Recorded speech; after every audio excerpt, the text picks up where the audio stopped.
9 a.m. on a overcast day on June 27, 2020. I'd like to welcome you to the Kent School Board special session, and I'm excited to hear about this and our program. And now I'd like to turn it over to our superintendent, Dr. Kelvin Watts, to introduce our program.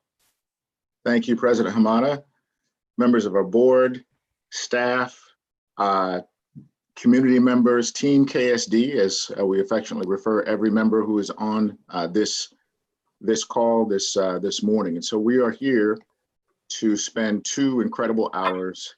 One, to introduce members of our team, including our board directors. I'll give them an opportunity to introduce themselves, as well as the work that's taking place outside of or out of Kingmakers of Oakland and Oakland Unified School District, and to really engage today, to listen, to learn, as some of our reading materials supported to disrupt and to disturb our current processes and the way in which we see the world, and how we can better outcomes for each and every child, particularly those who may be performing at or underperforming or being underserved. And that, in this case, is our Black and Brown young males, and particularly through African-American African-American Male Achievement Initiative out of Oakland. We have leaders today who are working on this work and will help us through 10 years of research, evidence-based, research-based practices, and working a district very close to Kent in Seattle.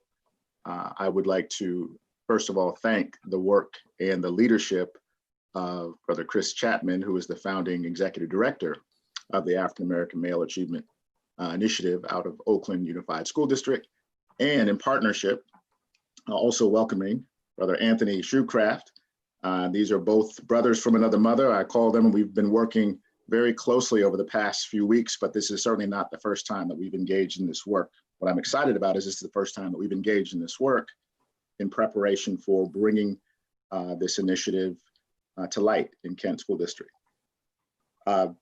Anthony Shoecraft serves as strategic advisor, Black Male Achievement and Racial Equity for the City of Seattle, and also the Department of Education and Early Learning. So I'd like to, first of all, just to say thank you to them, and give you an opportunity, Brother Chris, Anthony, just to say a few words before we follow our prepared agenda for today.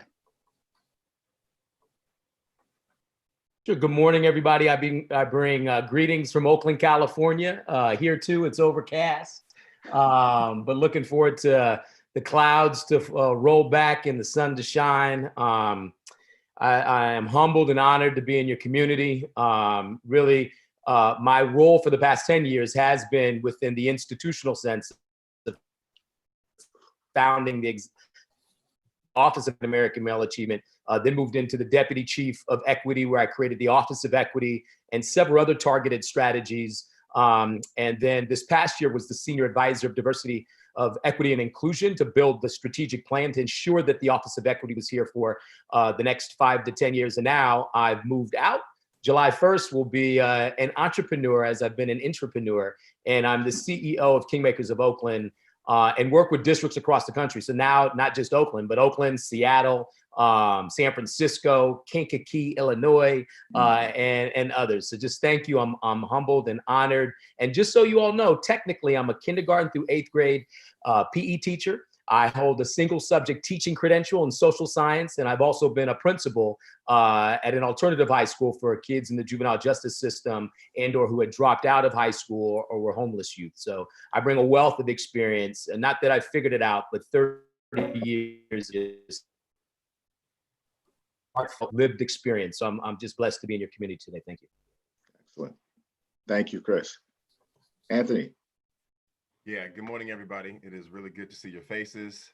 I regret that we up here in the Northwest share a very overcast day, hoping to wake up to a day like yesterday.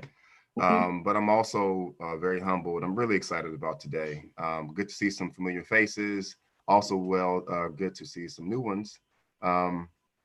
Principal Johnson.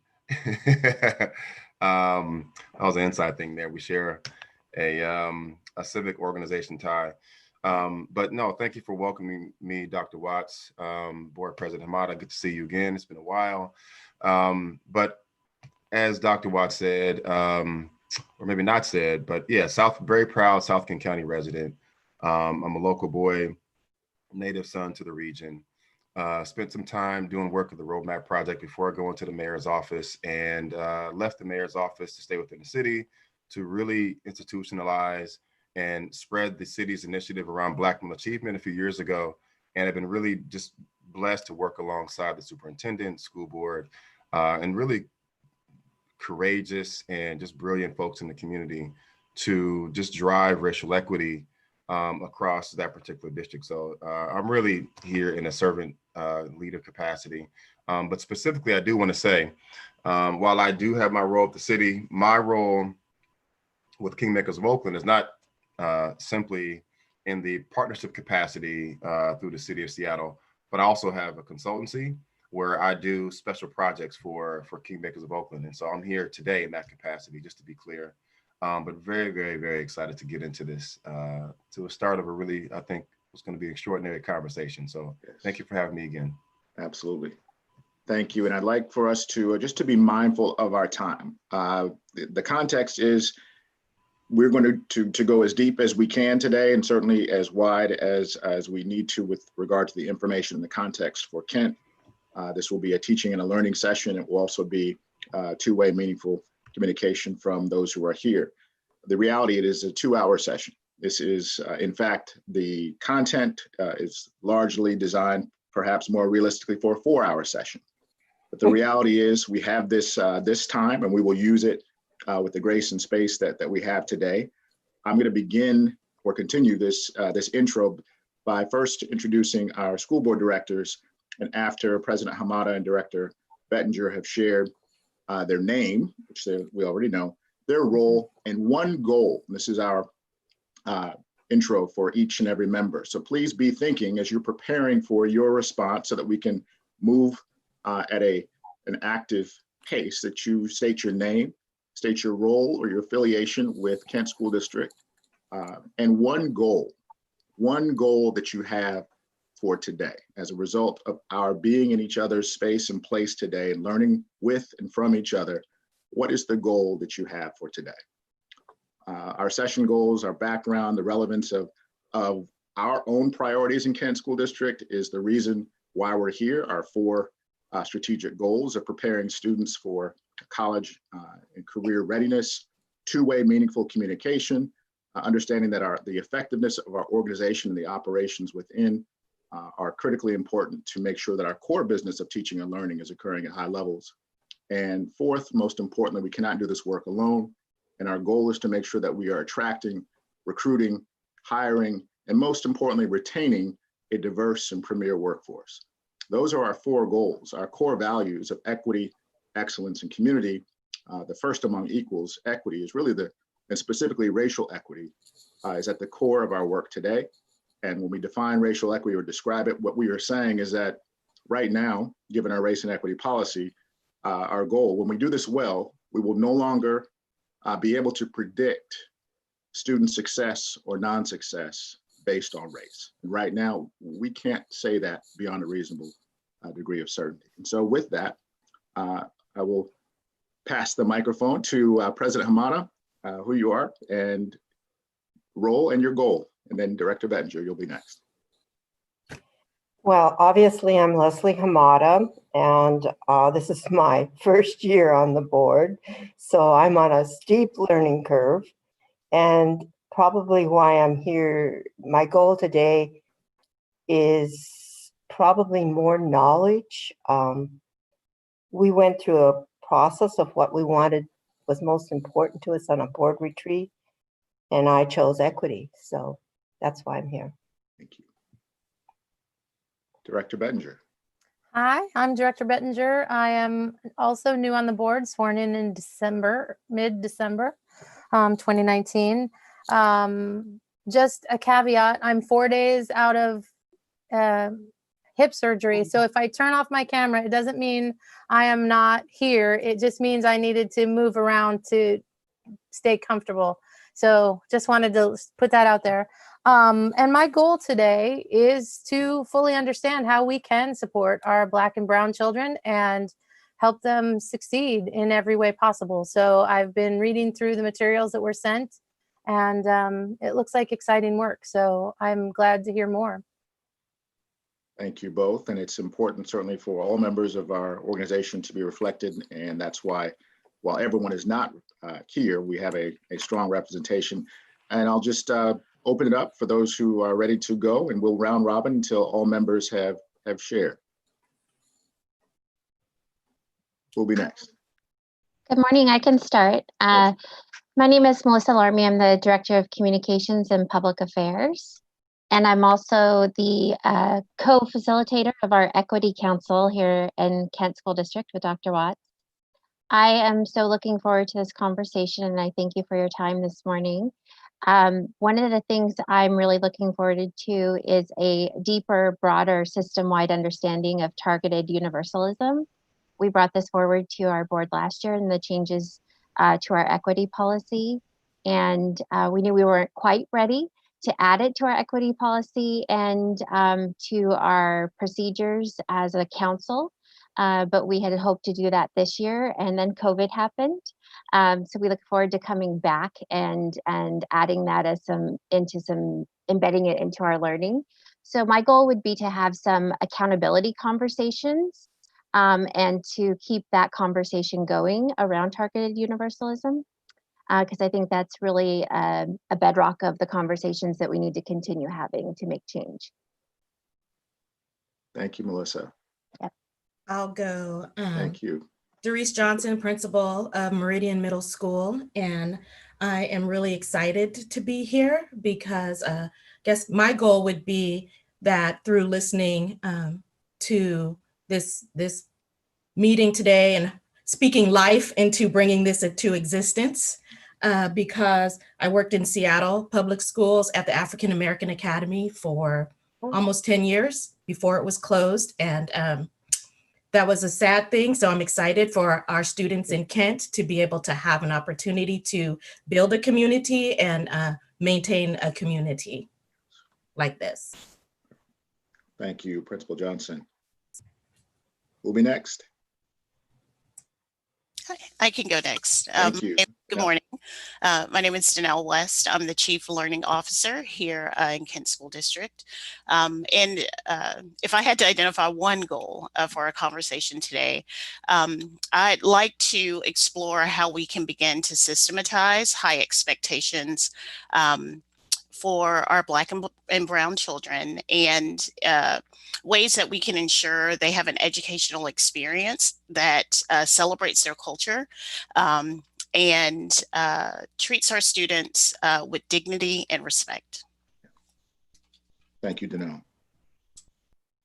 So I can share. My name is Samantha Kedover. I'm the proud principal of Kentwood High School. I'll be beginning my third year as a conch in the fall, and so that is my professional role. My goal for today really is, I have a personal goal and a professional goal. My personal goal is to be willing to be vulnerable. I believe deeply in the fact that it is so important for us to be willing to be vulnerable, both personally and professionally, so that we're able to be in community with one another.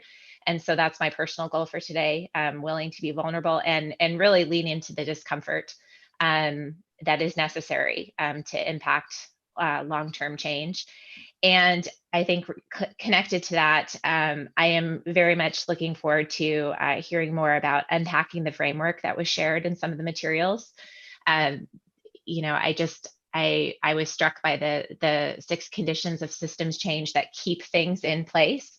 That perspective, I'm looking forward to unpacking that more, and also understanding more about, as was mentioned earlier, the targeted universalism. So very honored to be here today, and looking forward to learning with you. Thank you, Sam. Gwen? Are Yes, you mute? Okay, there you yes, go. I Thank you, Mr. Dupree. had to unmute. Good morning. My name is Gwen Dupree, and I am a community person. And I've been in the district, and I like to say that because it's kind of unusual to have an African-American family to live here for over 40 years. So I bring a different perspective. Not only did I live here, I worked in the school district for 10 years as an assistant superintendent and an executive director.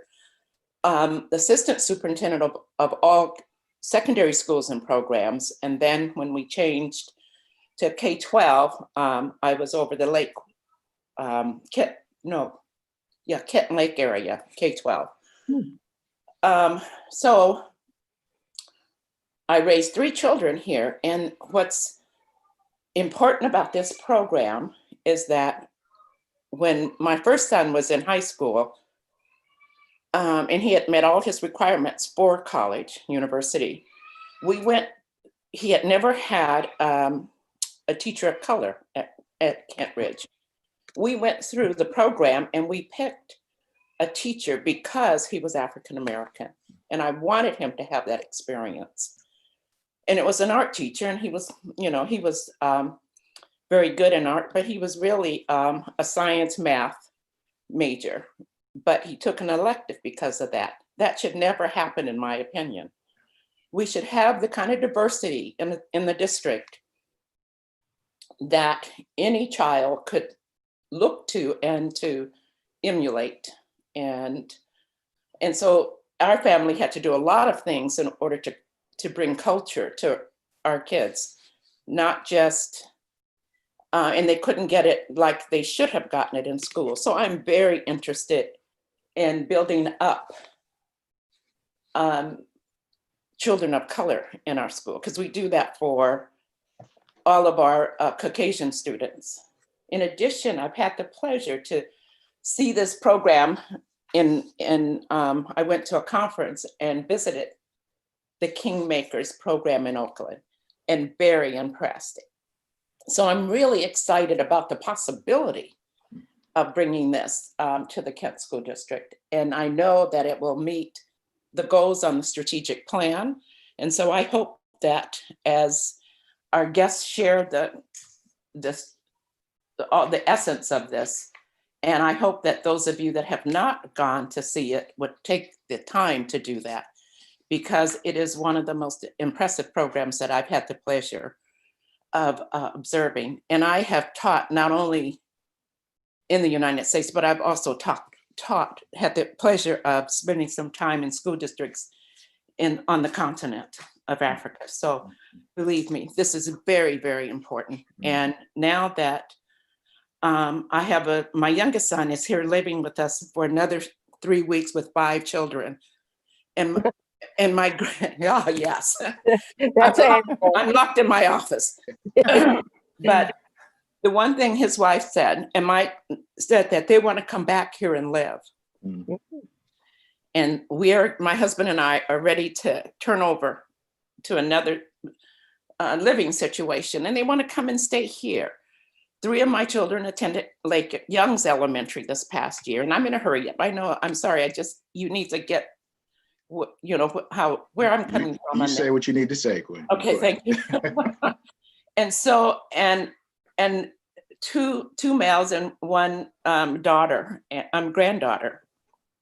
that went to Lake Young's, and they love the area. They want to come back here.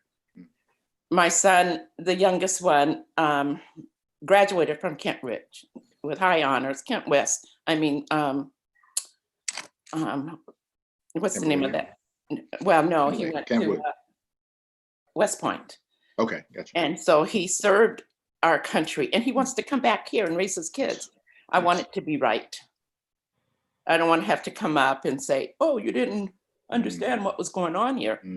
So yes, what I'm saying, Dr. Watts, yes, and to the school board, get it ready, because my family is coming back, and I don't want them to have to go through and pick to see if there are people of color that they could say, oh, I could be like that too. Yeah.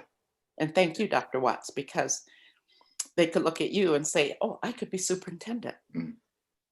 I don't know if many of you have had to do that, but I don't want to have to make shift. I want them to see men of color, women of color firsthand.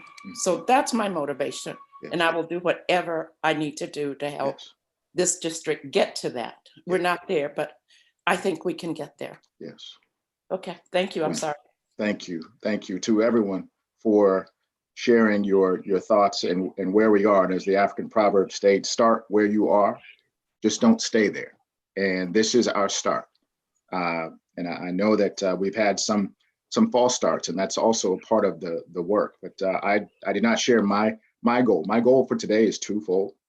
It is to come away from this meeting, and again, I've had several meetings prior to with Anthony and with Chris, and it's further strengthened and solidified my why, my purpose for today is to come away from this meeting with an unprecedented sense of urgency to address the academic, the social, emotional, the behavioral needs of our Black and brown young men. Unprecedented, something we have never done before. And that's going to take some unprecedented change. That's going to take being disturbed. It's going to take some dismantling of our current practices. And the second part of that is that our organizational culture, just as we've mentioned in some of the reading, every system is brilliantly designed to get the results that it does. So we are part of the problem, which means we have to be part of the solution. And as the saying also goes, that the culture of any organization typically reflects the worst behaviors that the leaders within the organization are willing to tolerate. And if we think about that, what our goal is for today and our primary audience, what are the behaviors that we are willing to tolerate? And those behaviors that will change as a result of this meeting and our next meeting. And speaking of that, today's session is our kickoff. Our next one will take place in August. That time and space and place, I would love for us to be in a brick and mortar face-to-face session, but knowing what we know about our current COVID environment, we cannot predict what is going to happen, but I'm thankful for technology that allows us to share this space today. Today's session, again, will be linked and has been linked to work prior to our action learning projects for our leaders in this organization who have come together in the charge and challenge to address specific needs with regard to racial equity. Those three levers. One is to create a welcoming environment and a culture of care within the entire organization. Two is to ensure that we increase opportunities and access for rigorous course offerings and programs that certainly support cognitive demand for each and every one of our children. And third, to decrease, if not ultimately eliminate, the need or the practice of in-school suspension and or out-of-school suspension, the overrepresentation of our Black and brown males. Now, this moment in history, I think, is not and should not be lost in any one of us, whether it be what has occurred most recently, of the killings, particularly of Black men and women and children. The reality is that we have an opportunity. And education, I believe, is a great equalizer. And this local context, which is now global context, that we must take the opportunity and not simply admire the problem anymore. We have to make some change. This change is complex. We know that. It will take time. At the same time, if we're all working together in the same direction, the same rate, this collective journey will be realized. So I want to take this time again to say thank you. I'll be back again to help facilitate another portion of this, but I'm going to turn it over to Chris, Brother Chris Chapman, to bring us further down this path of Kingmakers of Oakland, the overview and the drivers for change. Chris, the floor is yours. Thank you. One piece I do want to track is that there's been a delay sometimes, and I don't know if it's on my side, but if you can hear me, just put a thumbs up or a hand.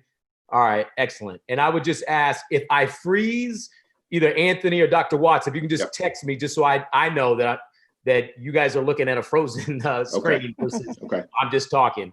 Otherwise, yeah, as Dr. Watts shared, I have minimally 4 hours of just enriching content that I'm going to condense in an hour. So I just, in advance of that, I ask for your grace and patience, because some of the concepts, literally, we could spend weeks breaking down, deconstructing, contextualizing, personalizing, and then just making meaning of. So without further ado, I'm gonna go ahead, and if I can share my screen, host disabled attendee, could you give me the ability to share? Let's see. I think Karen is, let me work with. And thank you, Karen. Behind the scenes, Karen has been working with me. I appreciate that all of you as well got the reading materials.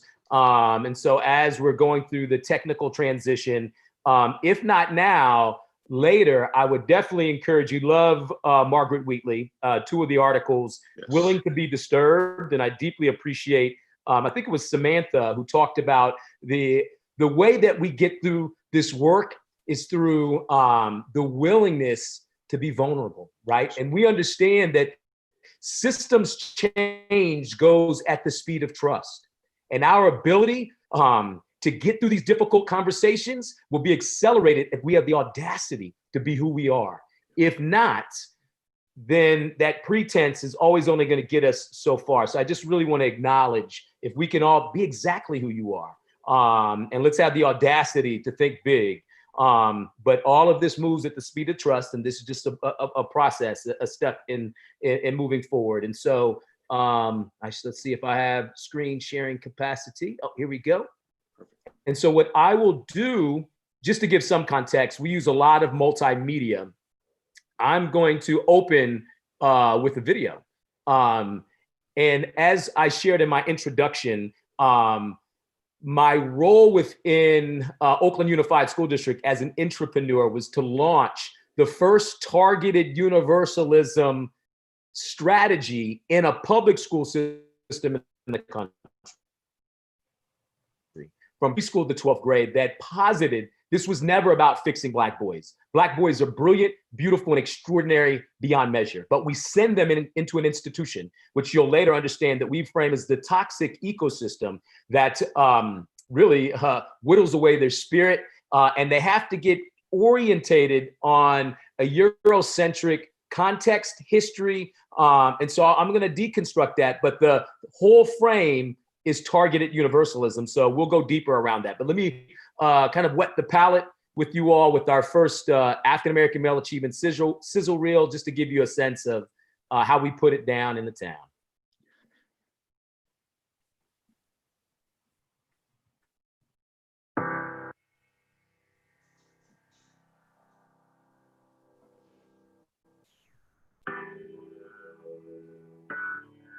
I was just walking down my neighborhood like I do every day. Someone walked up to me, asked me what gang am I from. But as I'm looking at him, I see him reaching for something. I immediately put my hands up. I'm not trying to die. So he points it at me. He looks at me, he puts it away, and he keeps walking. I think I dodged a bullet. My days are not promised, so that could have been the end of my life right there. From 6th grade to 8th, I changed a lot. Like, my transformation has been great. My average GPA in 6th grade was a 2.8. Now it's a 3.8, and now I'm on student council. If I didn't have MVP, I don't know where I'd be. They feel like that I'm a threat to them, basically.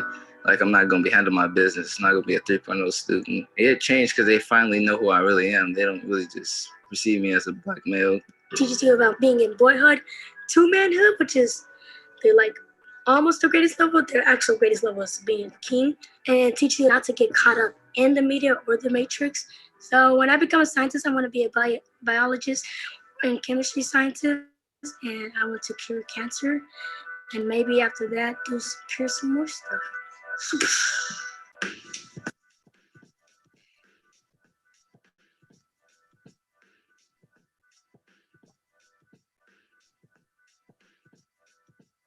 Who are you? I'm a king, and you? A kingmaker, the AAMA way, live in the bay.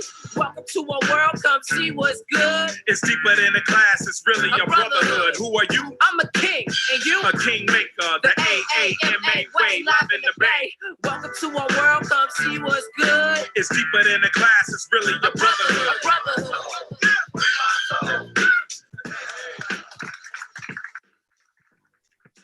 Come and take a seat. It's a class where the past of the kingdom makers meet. At the end of the day, it's a space to let us breathe. Let the noise out there motivate to move my feet. Like, go get them.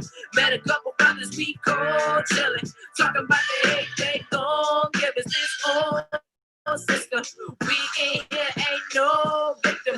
How you gonna battle an army alone? Got a tribe full of family, so I'm always at home. And when we separated, only business is shown. And if you hear any noise, it's NDB boys like, oh. What hood we rep, man? What hood we rep, man? Clap it up for yourself. Who are you? I'm a king, and you? A kingmaker, the AAMA way, live in the bay. Welcome to our world, come see what's good. It's deeper than a class, it's really a brotherhood. A brotherhood.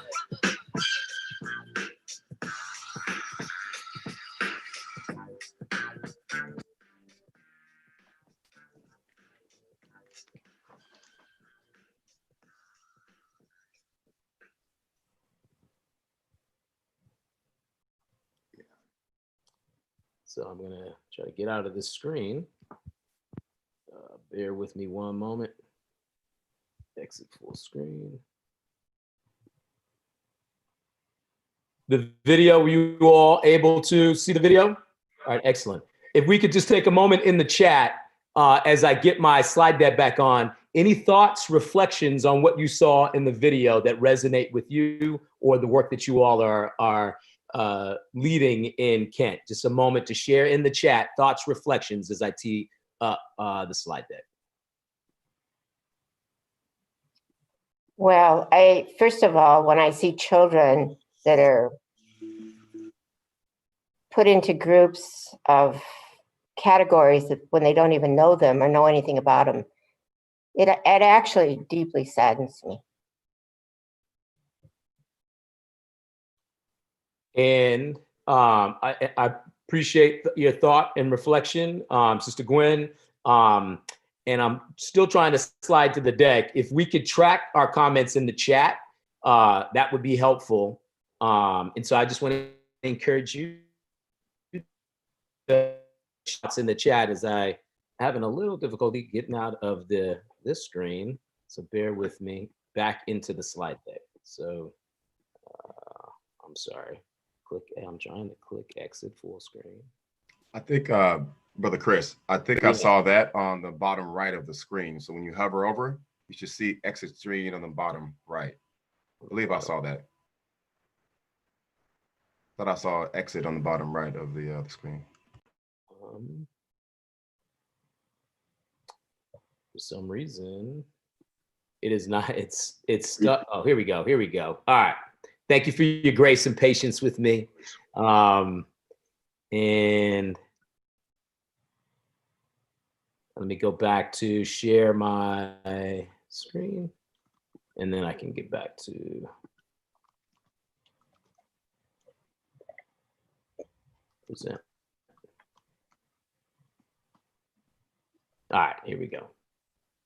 So, and we'll capture thoughts, reflections in the chat. So as shared before, appreciate those folks who took a moment just to share a thought or a feeling that emerged for you while you watched the video. We use a lot, and I really appreciate Melissa's role in the spirit of, you'll understand the complexity of kind of treating the toxic ecosystem, kind of moving forward the change management strategy in a system. Whoever is managing the comms has an extraordinary lift. And so we leverage multimedia, music, poetry, and a myriad of different ways to bend how we talk about the collective genius of Black boys, of Black people. And so we use a lot of strategies to kind of enlighten folks, moving them out of normalizing failure for Black boys into celebrating the practice of promise. And so we'll talk a little bit more about that. Context that I've already shared, background. I bring 30 years of experience in the public school system, from kindergarten through 12th grade, and from a systems level, started the first department of its kind in the country, African American Male Achievement, then grew that to the Office of Equity, became the Senior Advisor of Diversity, Equity, and Inclusion, and now I'm the CEO of Kingmakers of Oakland. Today's objectives are threefold, knowing I'll go into a few other areas, but one, I want to bring understanding to all of you today around African American male achievement, systemic approach to transforming the experiences and outcomes of African American boys in our district. Again, I'll continue to bring us back. This is not about fixing Black boys, that our role has to be to inoculate Black boys, Black children, while we really deal with the heaviest lift, and that's us. How do we deconstruct what we thought was true and move from really a capitalistic, Eurocentric way of seeing the world to a more global perspective that celebrates the cultural prosperity of children of color in particular. Number two, be inspired and provoked by seeing and hearing experiences and lessons learned. What I share with folks, life is too short. What you put in today will be what you get out of it. So if you're on 3 other Zoom calls and you're texting and ordering your groceries, then you're probably not going to get the full aspect and brevity of the work. But if you can let go, lean in, question with inquiry, look in the mirror in terms of what comes up for you, but out the window in the spirit of the possibility, you'll get a lot of what we have to share today.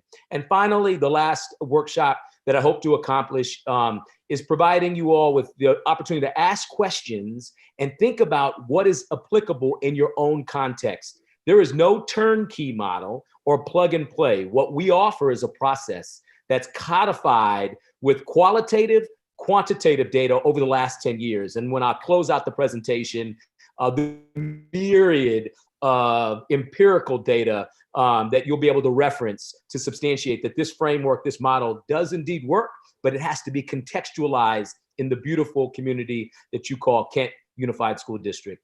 I'd like to take a moment, and if everybody in the spirit of this moment in time, I invite you to unmute and say George Floyd's name. George Floyd. George Floyd. Floyd. Ashe. There is no more greater time in our nation for us to lean in to this opportunity and not romanticize it, but fundamentally do something different beyond talk. And so I do just want to, through the presentation, I'll bring reminders into how real this moment we've been given to do something differently. So I do this work in service of George Floyd, his family, and so many others. So it's deeply important when we use these big words, structural racism and anti-racist and Eurocentricity. It's not coming from an opinion or just an emotional context. It's really important that we lay some ground, and it's going to be a real quick overlay, but understanding the history. Our history should not be a mystery, because these racialized, disproportionate outcomes are by design. And so I just want to give some context to the history of public school education to help us frame targeted universalism and why the urgency of now is so important. And I'll start with the quote of Ella Baker. In order to see where we are going, we not only must remember where we have been, but we must understand where we have been. And so it's important that when we understand the history, that we're going to have a visceral effect to that. And so as we move into this work, I also want to encourage us. Many times, offices of equity, strategies around racial equity fail because they don't have a process of healing. So as you all begin to think about this work in Kent, think about the ways that we look to our indigenous community or rituals where we make sure that we know how to hold each other and hear each other through the trauma and through the pain. If not, we won't be able to get through the difficult conversation and the history that triggers the trauma in so many of us. So I want to start with the life force, a true shero, Mary McLeod Bethune, that whenever I question or that we don't have enough resources or I think we can't do it, I look to the extraordinary elders, forefathers and forebears who dealt with far more with far less. We have a powerful potential in our youth, and we must have the courage to change old ideas and practices so that we may direct their power toward good ends. if we have the courage and tenacity of our forebears who stood firm like a rock against the lash of slavery, we shall find a way to do for our day what they did for theirs. And that's the opportunity, Kent community, that we have, you all have, with the leadership of our president, Leslie Hamada, Dr. Calvin Watts, and team. The moment is now.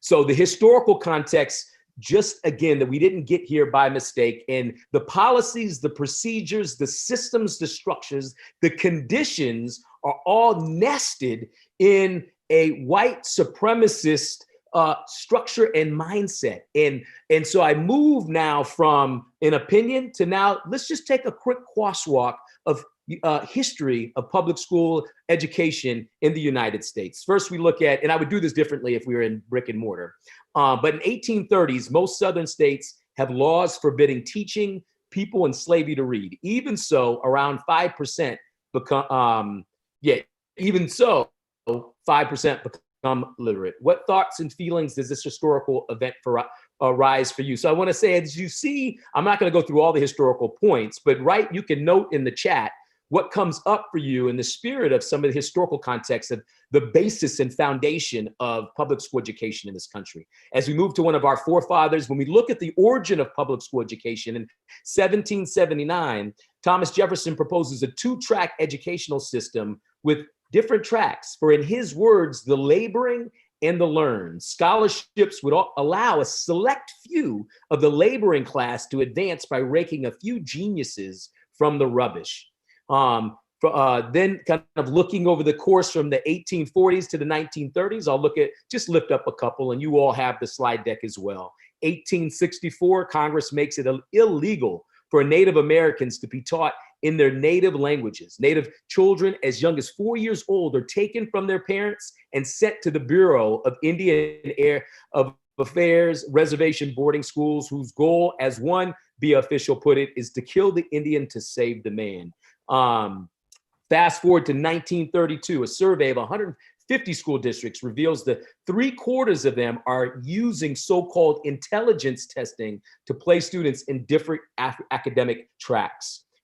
Again, in the spirit of historical context on how these systems and structures created these racialized outcomes. We go to 1948, that the Educational Testing Service is formed, merging the College Entrance Examination Board, the Cooperative Test Service, the Graduate Records Office, the National Committee on Teachers and Examinations, with huge grants from the Rockefeller and Carnegie Foundations. These testing services continued the work of eugenicists like Carl Brigham, originator of the SAT, who did research proving that immigrants were feeble-minded. And we wonder why many times that who has access to our AP classes disproportionately are Caucasian children and children of color who, from a standardized test standpoint, may be able to be eligible, but counselors many times don't provide access to these AP courses.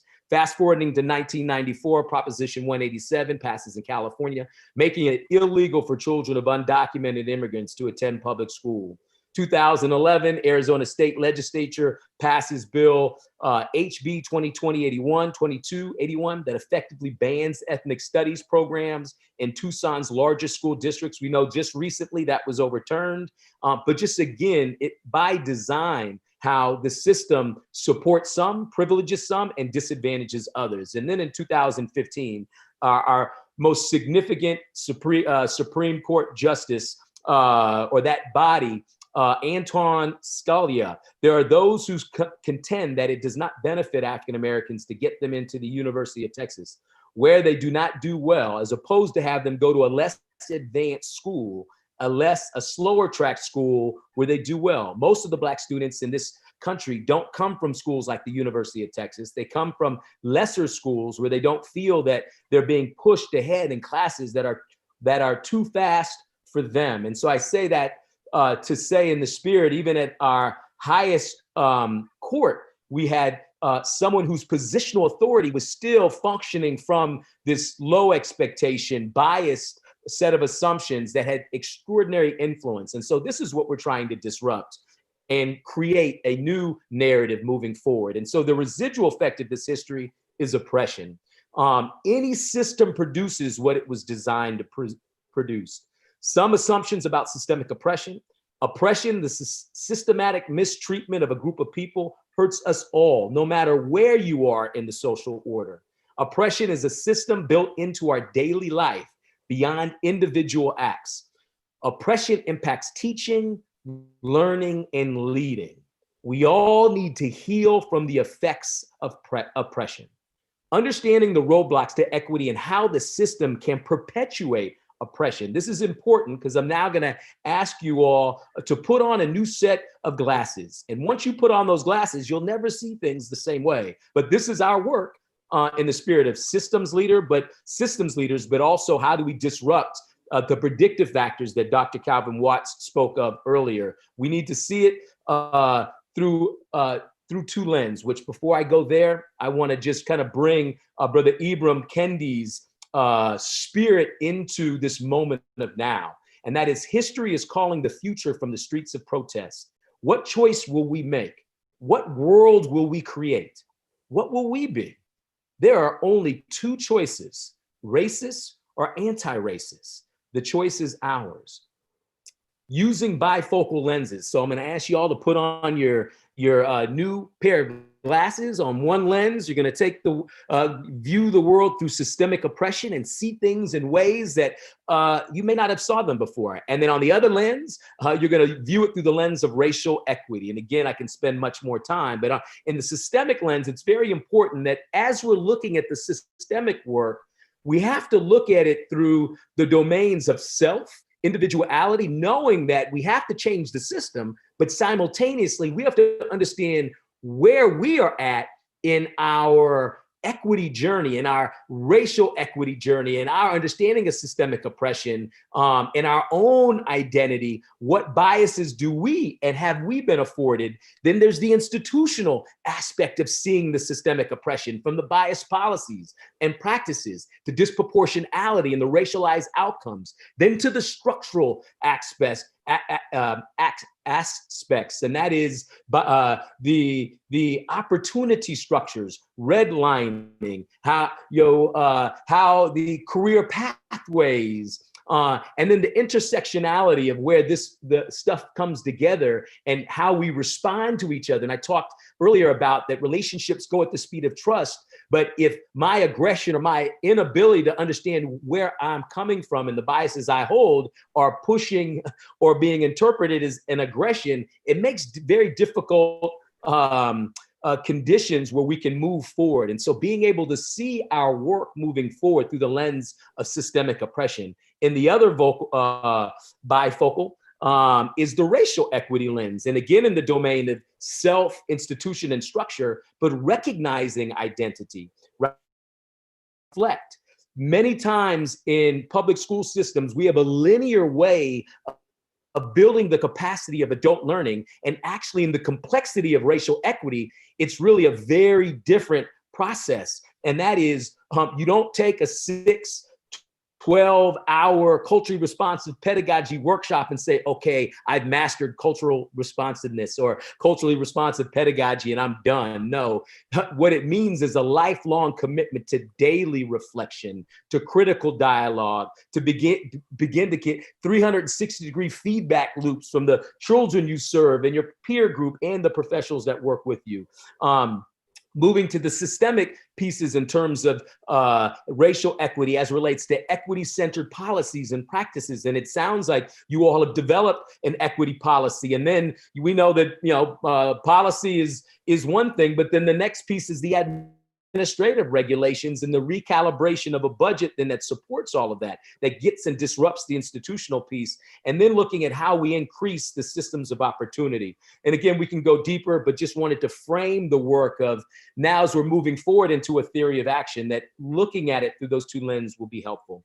So we're going to look at Oakland Unified School District as a case study through an equity lens to dismantle, disrupt, and reimagine a system in service of students. And this practice we're calling a liberatory design process that really starts with those children and families furthest away from opportunity. You bring them into the center and listen, talk, engage, and then we iterate from what it is that they say they need. Very different process than traditional senior leadership board going into retreat, mapping out a strategic plan, and then rolling it out to the community for their input. So I'm going to share a little bit of how we did that in Oakland. One, I want to use this quote from Malcolm X.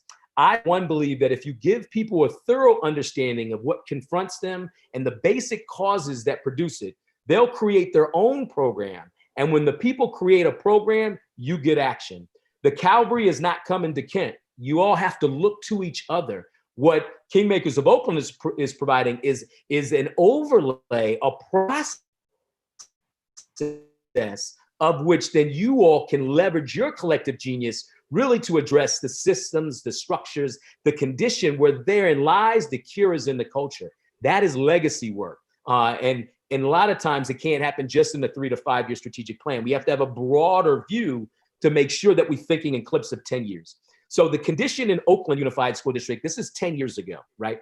And it's important that as you're looking at data, that really the data should show you where the house is on fire and how we realign supports to ensure that we are addressing the needs of those furthest away from opportunity. In 2010, the greatest need was with African-American male children. In particular, born in West Oakland, 7 times more likely to be born into poverty, 4 times more likely to have parents with a high school education or less, 2.5 times more likely to begin behind in vaccinations, 4 times less likely to read at grade level, on and on the data that we're so familiar with, which the impact on life outcome was a Black boy living a mile away from a white boy who lived in the hills versus the flats, a 12-year life expectancy. And so I just say that it created a sense of urgency in Oakland that we had to do something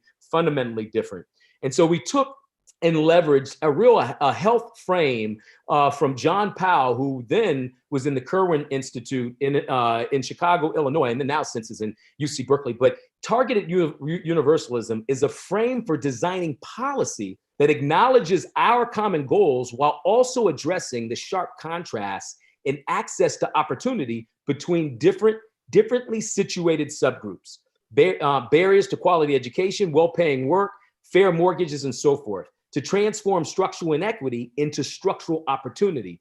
Policies need to address these contrasts and measure success based on outcomes.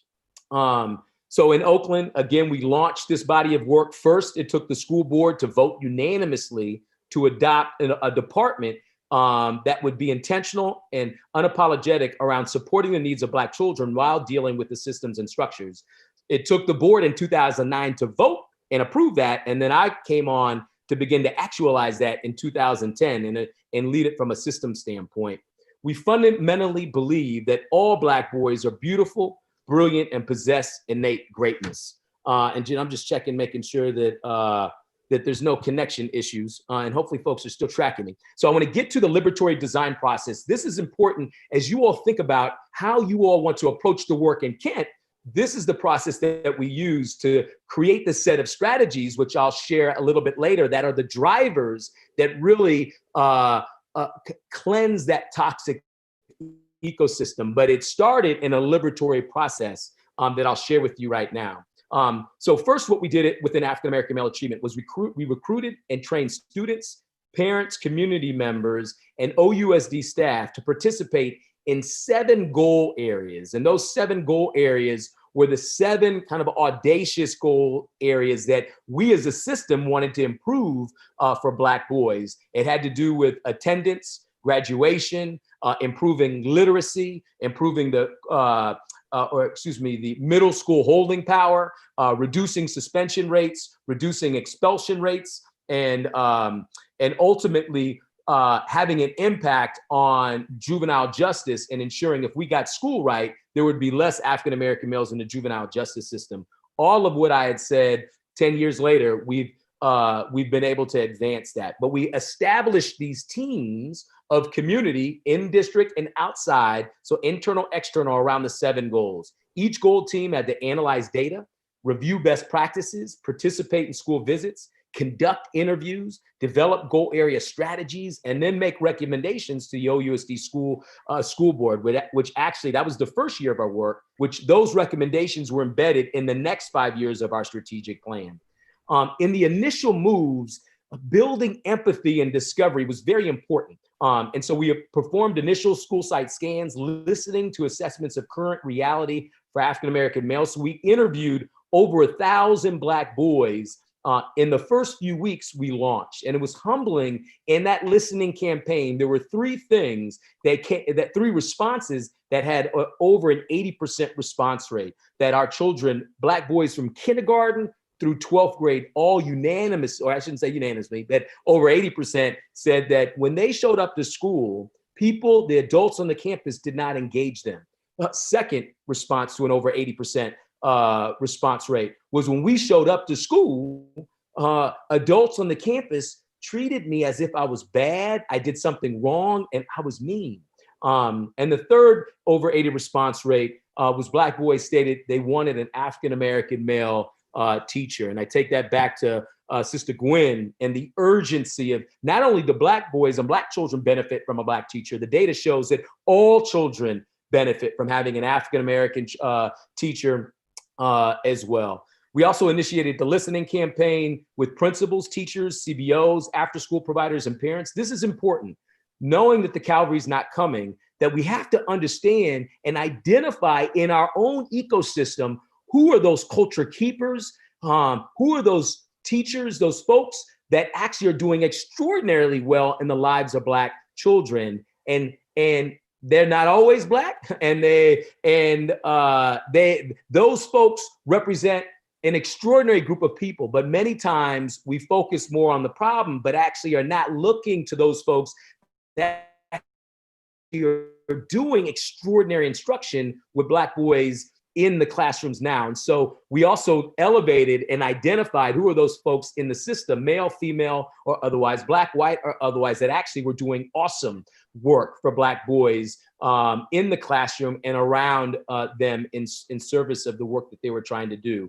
The last piece, in spirit of that first several months of listening, discovery, and empathy, was we conducted a listening campaign of over 1,000 African-American males. I shared that, and a cohort of alumni students as well. The goal teams conducted a review and inventory of effective practices, models, research. So we looked at the Eagle Academy for Boys, Tim King's school, and Urban Prep in Chicago. We went across the country visiting different programs, knowing there's no plug and play, but we kind of gleaned the best of those practices to begin to contextualize that in Oakland. The goal teams in the African-American movement conducted interviews of key individuals. So we interviewed from folks like Pedro Noguera and Tyrone Howard and other leaders. We did data analysis to understand baseline data and identify progress benchmarks.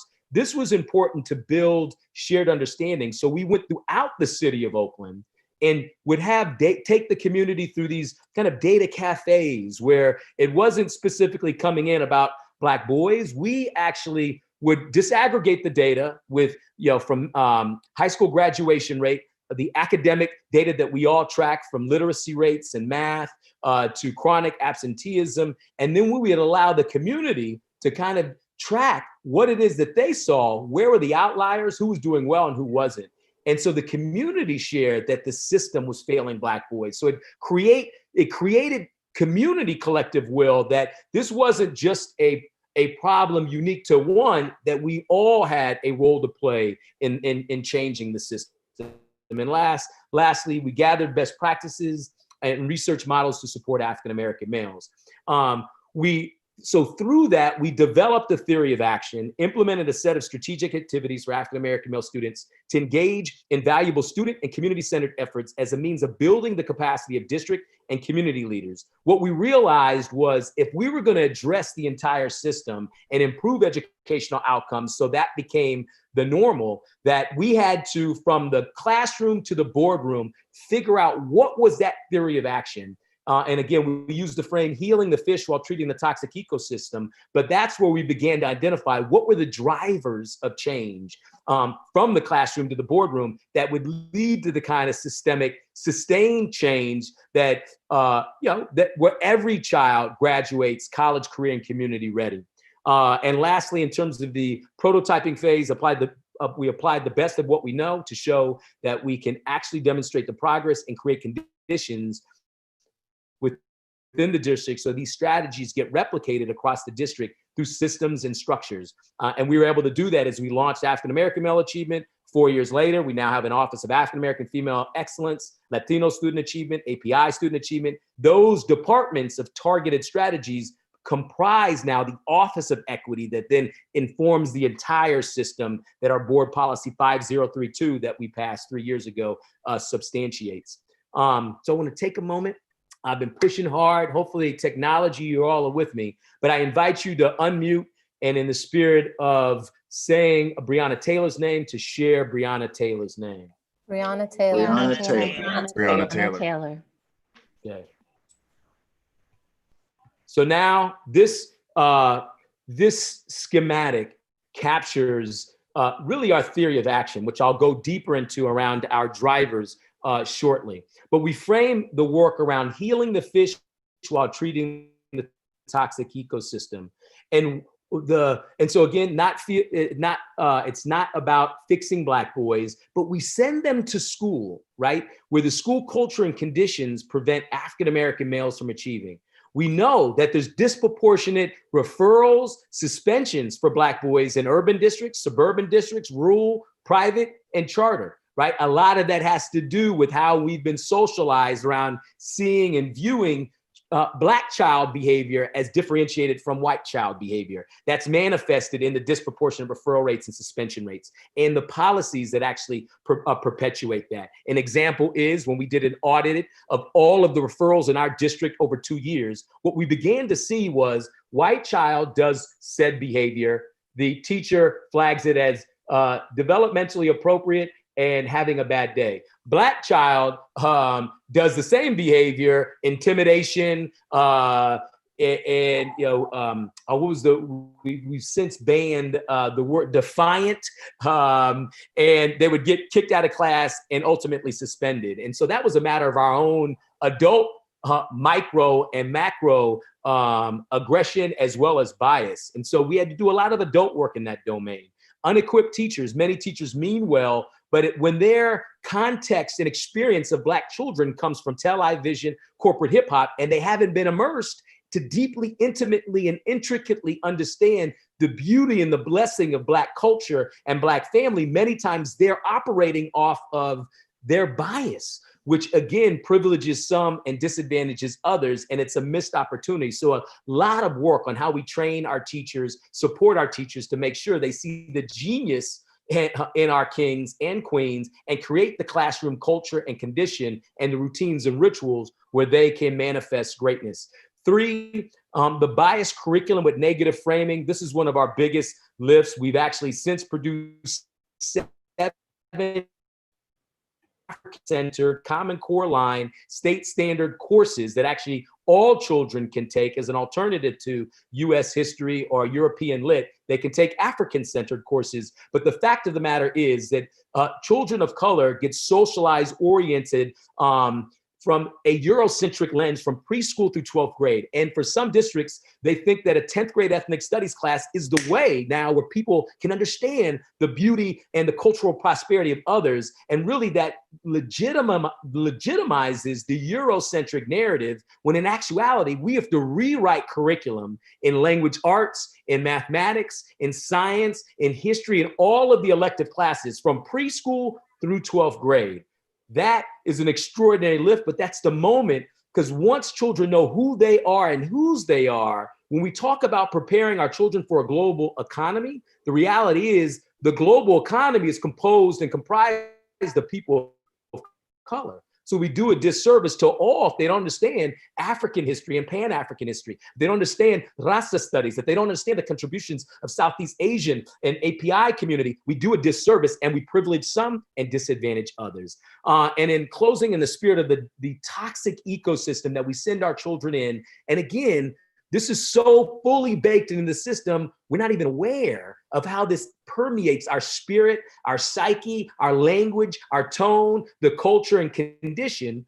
But I go back to the power of communication, discrimination and criminalization from negative media portrayal. So the limited access that we have to the power and phenomenal legacy of African culture and history is limited based off television.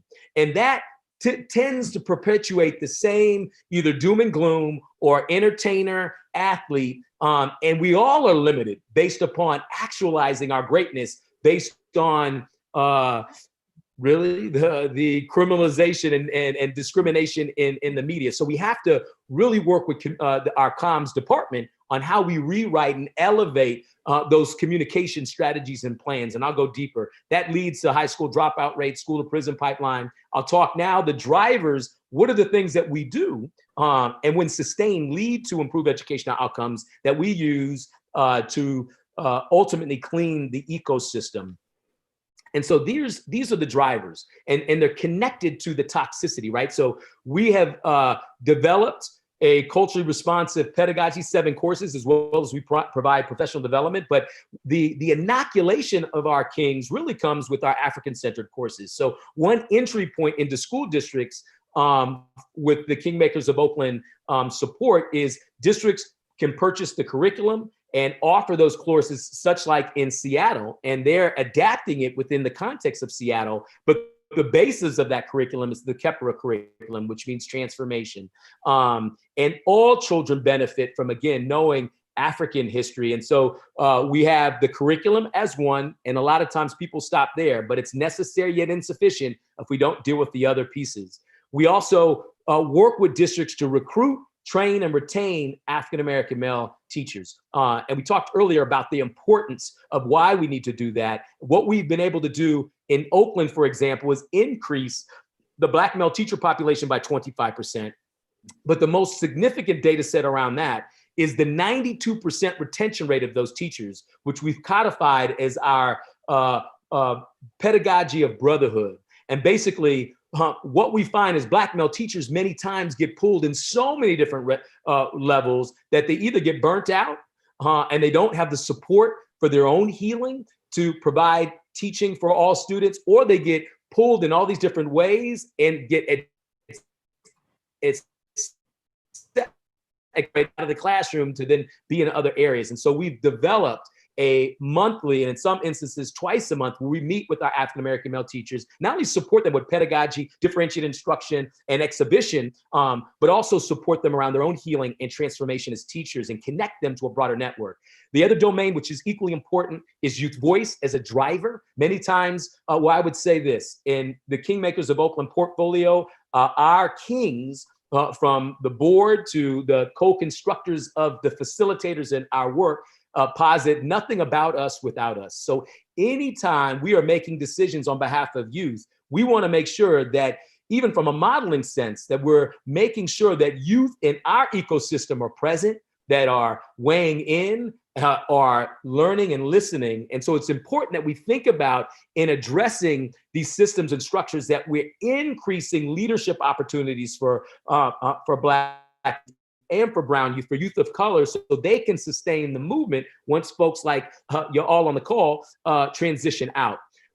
Community, family engagement. Many times, we as parents, we're traumatized in public school systems, and then bring that insecurity and that nervousness or that apprehension or that anger or that trauma forward. How do we see in public school systems our families and community as assets? And how are we co-conspiring to engage them to strengthen not only relationship with the student, but also with the teacher, the principal, and the district? We have a domain where we're providing direct support with districts in that area.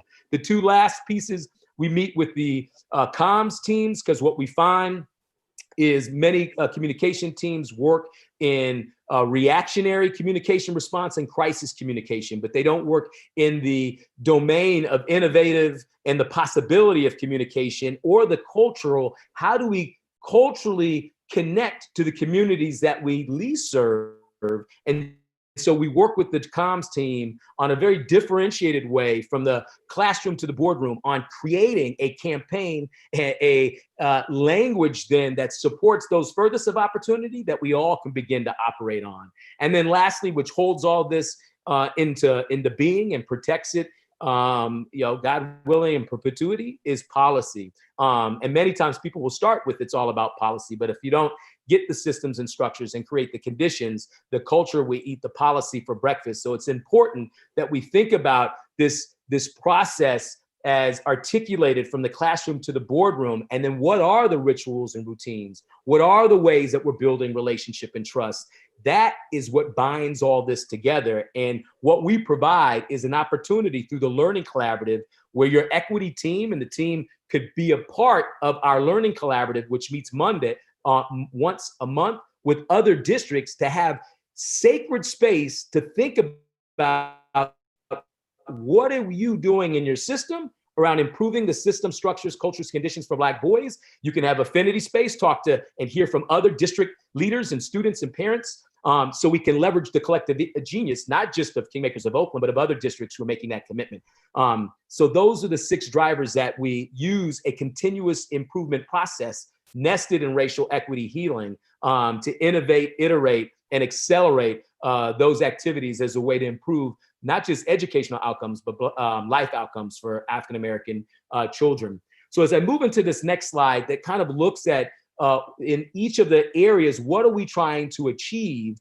The piece that I want to acknowledge in this particular slide is that we also have to rethink of using and leveraging the traditional quantitative metrics that many times when you have targeted strategies that these traditional metrics actually will show, people will reference, well, they're not reading any better, or this didn't change in 6 months, that we have to move from the quantitative traditional metrics to also calibrating that with qualitative metrics that the system at 150 years head start of fully baking the system, structure, culture, and condition in. It's not going to be, this is not going to happen in one semester as a system. This is really legacy work. And so we have to look at qualitative, how are we telling story and showing the innovation, the transformation, not just of our students, but also our broader community. How are we looking at the process as product? What are the new processes that are moving us towards racial equity, that are moving us toward a way that actually accelerates academic performance for Black boys? That is what we also want to be tracking and calibrating that to the traditional metrics. And so we work with cross-functional district teams. This is important because in public school systems, the locus of control and power and decision-making is the higher up you are, but the less disconnected you are with children. And I don't mean that in a personal sense, but on a literal sense, you're not in the classroom anymore with kids, right? Or we as systems leaders. And so we provide a process that actually levels the playing field where students, families, teachers, school leaders, district leaders, city officials, and community members represent a district in a cross-functional intergenerational team. Then they begin to iterate and develop strategies in those domains and share with each other and calibrate how are we building the capacity and support and leadership and voice of students while families are thinking about engagement, are thinking about how we're working in tandem with our students and sharing with our teachers. And so that process is very important because they come together in the collaborative and begin to learn what are those strategies that other districts are doing, calibrate what you all are doing, and continue to move the work forward. But every month you get to come back and leverage our continuous improvement as a way to check, do some self-check and self-regulation, look at the data, and also learn from others. And this sort of differentiated deconstructing from the power to the top to the bottom, but having more concentric circle, cross-functional, intergenerational coalition, what we find, it accelerates the systems change faster than the traditional ones. And so that's our framework in moving the work are these cross-functional district teams. So I'm in the home stretch. And I know some folks are like, well, let's hear the data. So these are some of the data pieces where you can read more. And again, this is just an overlay, knowing we can go far deeper given time permits. But some of the results that we found from 2010 to 2018, 100% of OUSD schools require and set goals now for African-American males. That's built into the metrics from teacher performance to school performance to systemic performance. Even in the state of California, we have a weighted funding formula that we didn't have, but our work actually influenced. Equity is not equal to all. Equity is getting resources to those furthest away from opportunity, so then they can actually have the same outcome as other children. So it's a differentiated approach. But the fact that we're tracking that from preschool to 12th grade is important. We've reduced suspension rates as a system by 47%. The direct impact in our county juvenile hall, there's been a 40% reduction of Black boys from Oakland in juvenile hall. So when we get school right, it has a direct impact on the juvenile justice system and the school to prison pipeline. As I said before, we've doubled the amount of African-American male teachers, 92% retention rate. Our Mastering Our Cultural Identity, which is our foundation course, now is being offered in Oakland from 3rd grade through 12th grade.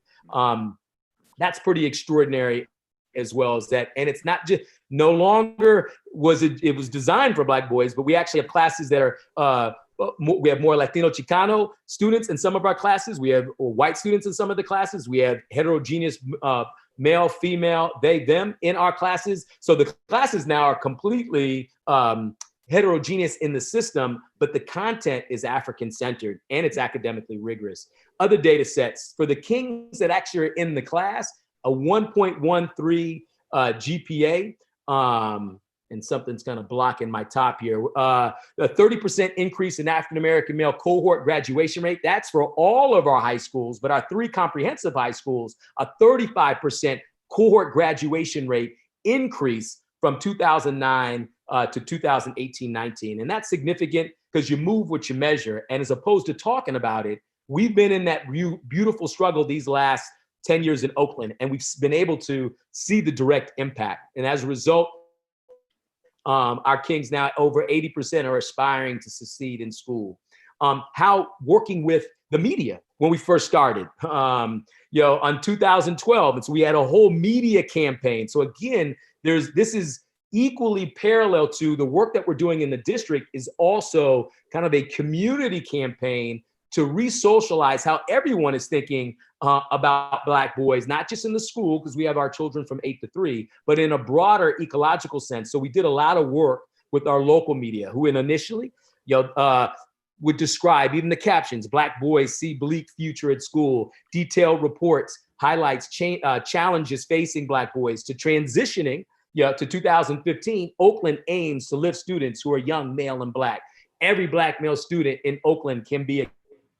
And so holding the local media accountable, being able to now with social media, how are we pushing out positive messages through Twitter, through Facebook, through Instagram, how through our superintendent reports and our school board reports are we beginning to lift up the genius and the beauty and the assets in the Kent community around Black male achievement and African-American accomplishments. That's going to be really important. Otherwise, what happens, the narrative will continue to be from a problem versus the promise.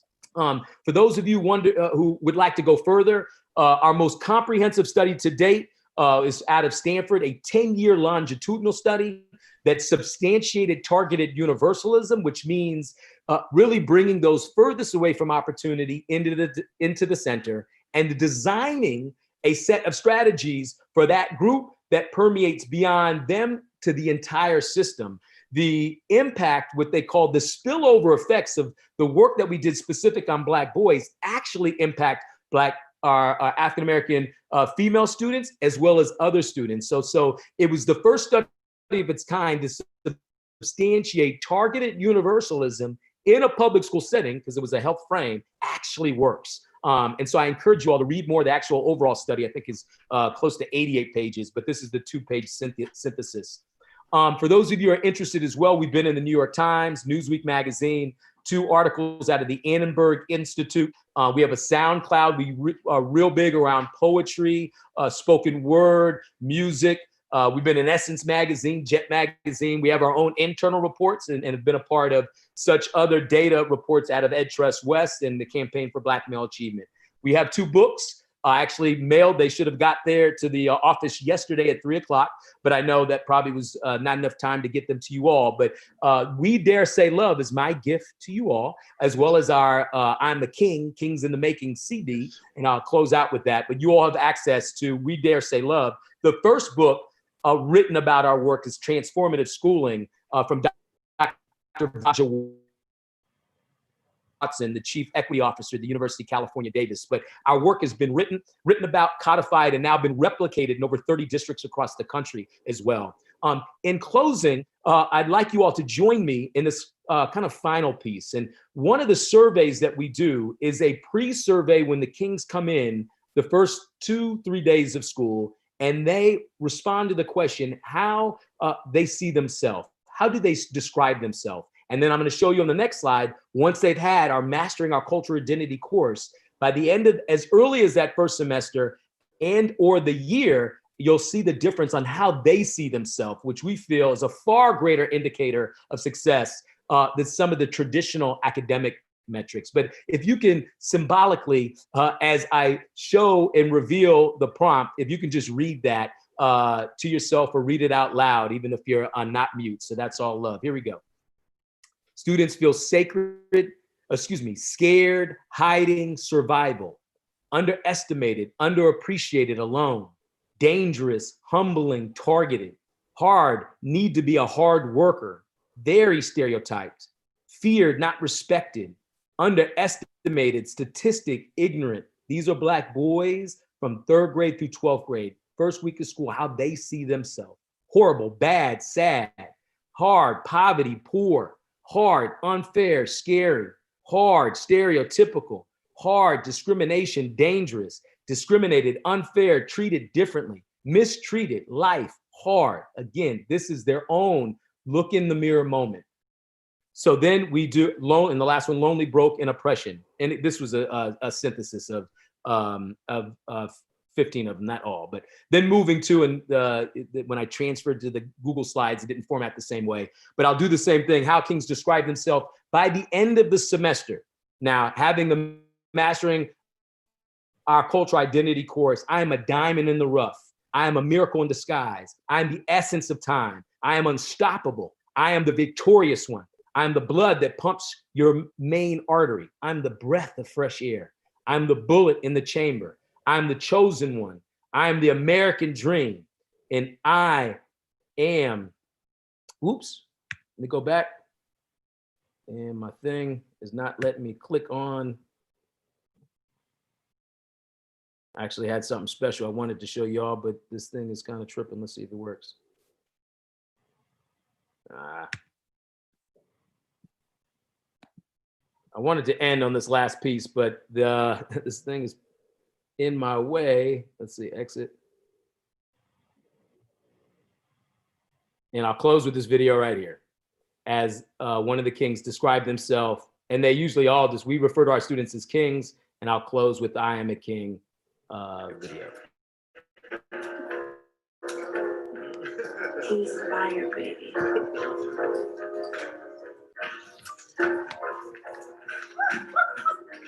Black boy, better listen close. When your elders speaking, better have the most respect. And I'll teach you how to get it. We ain't always gotta act like opposition. No, I got the wisdom, I'ma share it with you. If my life a movie, what you in the picture? If I got some time, I can kick it with you.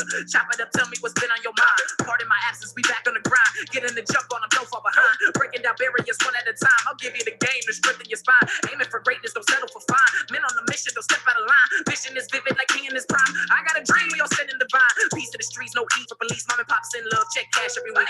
Work piled up, resume on fleek. Got my passport stamp, motherland next month. Every move that I make ain't average.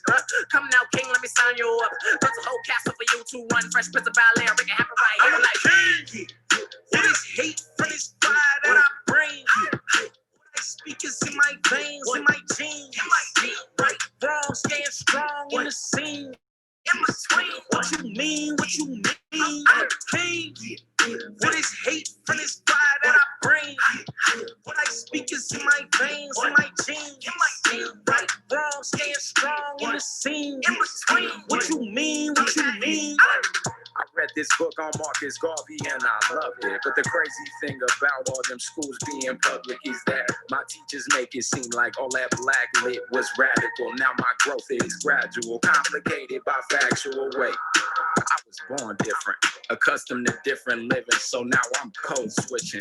Time in school is now relative, my survival imperative. Intellect is American, African, I'm inheriting. I'm a king. For this hate, for this fire that I bring. What I speak is in my veins, in my genes. Right, wrong, staying strong in the scene. In between. What you mean? What you mean? Better get back, I'm a king on my throne, I'ma spit that gold piece on my dome. Black boy, they won't leave me alone. People calling, bet I pick up the phone. Young king in the black hoodie with my fist up, kinda mad looking. I'ma pick up where they left off. I ignite the fire with the petrol. Hey, we just want victory. The people they pick for epiphanies. It matter we bumping black history. If you were kidding me, I don't pretend to be. Shout out to Malcolm, shout out to Martin, shout out to Michael, shout out to Jordan, shout out to my people packed in them apartments, shout out to my people desisting in Mars. I'm a king. This hate for this fire that I bring. What I speak is in my veins, in my genes. Right, wrong, staying strong in the scene. In between. What you mean? What you mean? I'm a king.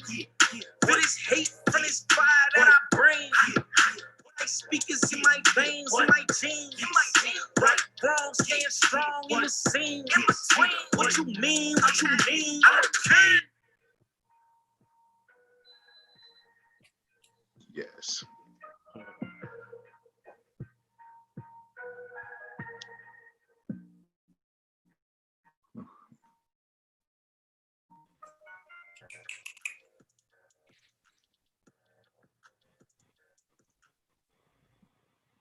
And in closing, the last piece I'll close with, and I'll just kind of keep this on the screen. The world is before you, and you need not take it or leave it as it was when you came in.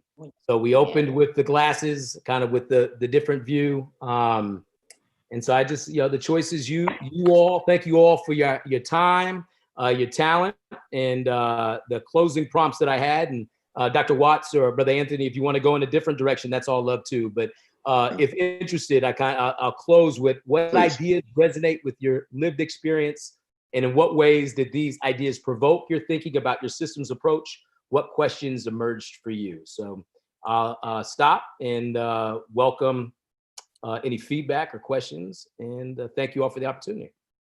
Thank you. And before we do, let's give Brother Chris and the Kingmakers of Oakland a round of applause, please.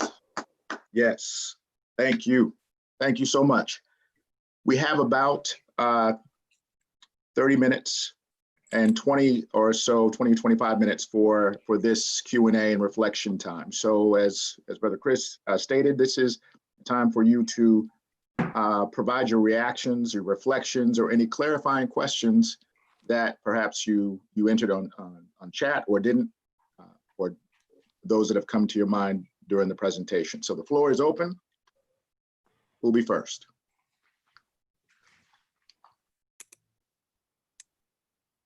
Well, I'll stick my neck out there, and I thought it was a very good presentation. I'm wondering how we encourage the pool of Black educators to become bigger, because even young people who are going in, getting their degrees, it's showing that there's less and less people going into teaching.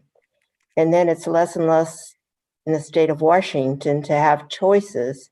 And I don't really know the national statistics, but it seems like if we're going to try to have our district reflect a diversity of staff, we need to find a way to get the pool even bigger that's going into the field.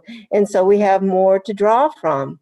And that's a big concern to me. And what's also, I mentioned going through this is working with so many kids that I have, and I have mentored since I went to Seattle U and first tutored at TT Minor up there on a Saturday when I was a college student. There's just so many kids out there that you can reach with education, but their home life, it has to be drawn into all this and their parents. It has to be an overall arching effect. So we bring parents and the whole family along in the educational process. And I'm just curious how your program touches upon that to bring the parents and the community that surrounds them, their extended family, into this program. And Dr. Watts, you want me to respond directly? We want to track questions and then respond? How would you advise? You know, why don't we, I think this is a great opportunity. Why don't we'll start with your responding and then we'll go from there. I appreciate that. Tracking questions. I'm tracking questions as well. Anthony, thank you. Thank you, Anthony. So a couple things. When you ask many young boys in general, right? What many times because of social media and television, we want to be athletes and entertainers. I think that really, if there has to be a campaign, and on every level. I mean, my sons right now are where they're at a community event, planning, setting up. I mean, they're creating a space for healing. That is because from the moment that they were on my little carry thing, we were going to we were setting up community events. When I was teaching, PE, I'd have my son on a little poly spot while I had 30 kindergartners on poly spots, right? So I say this to say, if we think about in Kent, how do we begin to socialize our community around the value? In other countries, a teacher can go anywhere and not have to pay for a meal.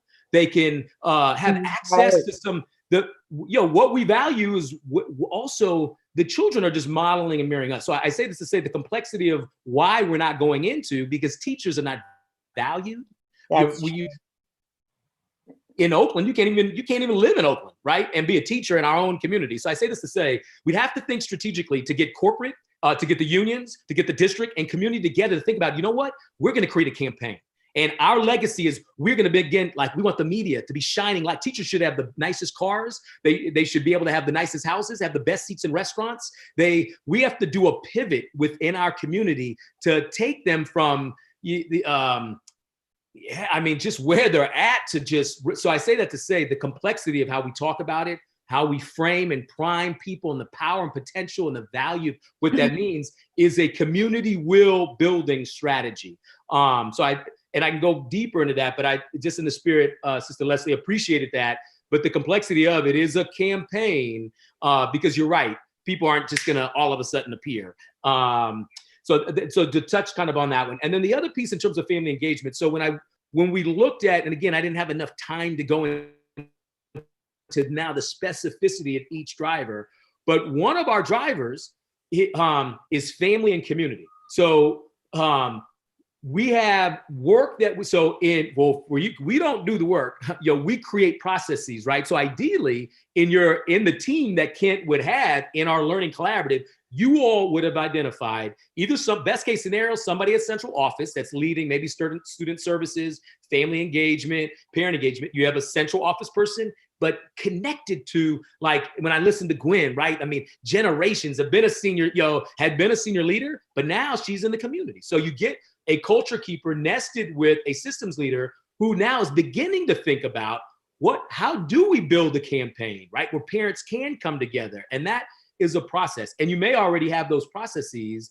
but from the lens of African-American male engagement, sometimes it's a little differentiated, right? Because many of us, because we don't necessarily see school as the place we want to be at because it brings back our own experiences of school wasn't always the best place. So I say this to say that we create a process for your folks to think about what are the engagement strategies to really begin to build will and organization with parents on the block in a feeder pattern within the neighborhood, and you develop an organizing community where teachers can see the power and potential in self. And it's nested with, every time we did our family community convenings, we always led with student voice, student celebration. So if you want to get Black families to, because it's, oh, where are the Black families? Many times celebrate their children, bring some good food, and let's have some fellowship. So it has to be a little bit differentiated than some of the traditional sterile ways that we engage. And so I think, you get the folk from a central and from a play space, and then we just start again iterating. They'll know. And how you engage in the West may be a little bit different than the East, may be different than the North. So I say this to say we offer a process in our learning collaborative where they can actually co-design and listen with other folks in their districts around what they're doing. But ultimately, what we're trying to do is empower our parents to know how to advocate for school. So with school-based budgets, knowing what is your school budget? What is the allocation for, for SPED? What is the allocation for, wraparound supports?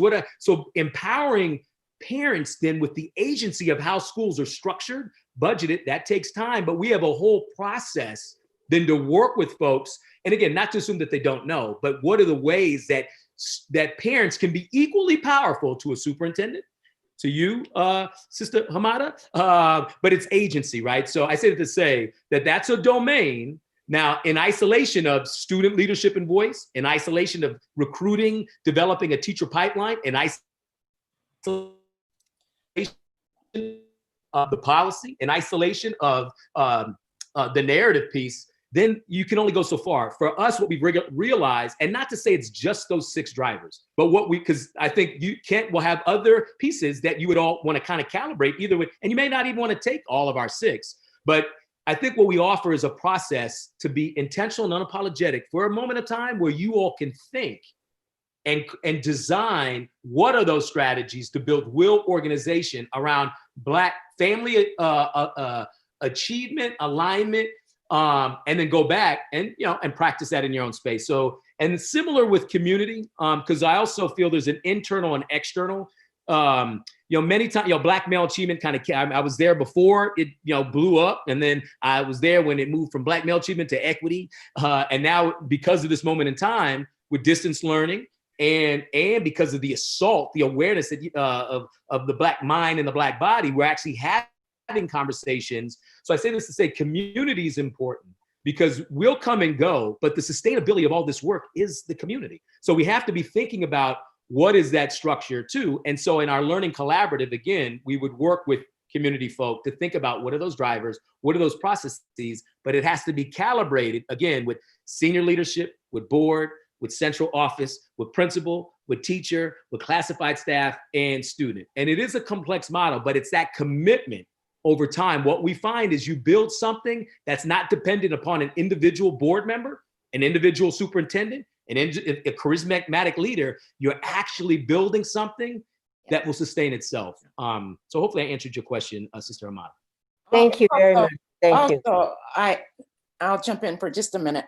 Please. That we can't, as a district, abdicate and say it's the family and that type of thing. We have to look at ourselves and do what we need to do first, because kids know when they're accepted and when they feel good. So they're going to take that home with them to let their parents know. And then it's going to be easier to work with the parents because the parents are going to say, you care about my child. And so I'm here for you in any way they can be there for us. And so we have to look at what are we doing as a district? And I think, and I was a principal, so I knew what my staff needed to do in order to open the doors for the parents. And so we can't shy away from that. Sometimes we're afraid to ask our principals or to talk to our principals about the expectation around this issue. So thank you. Thank you. And Chris, I kind of remember you when I was down visiting, so. And I kind of remember you. Oh, yes. It's nice to see you. Thank you. Good to see you as well. Thank you. Well, as a building principal, I just piggybacking off of what was just said, and being a part of the Kent system, there's just, my mind is just running right now.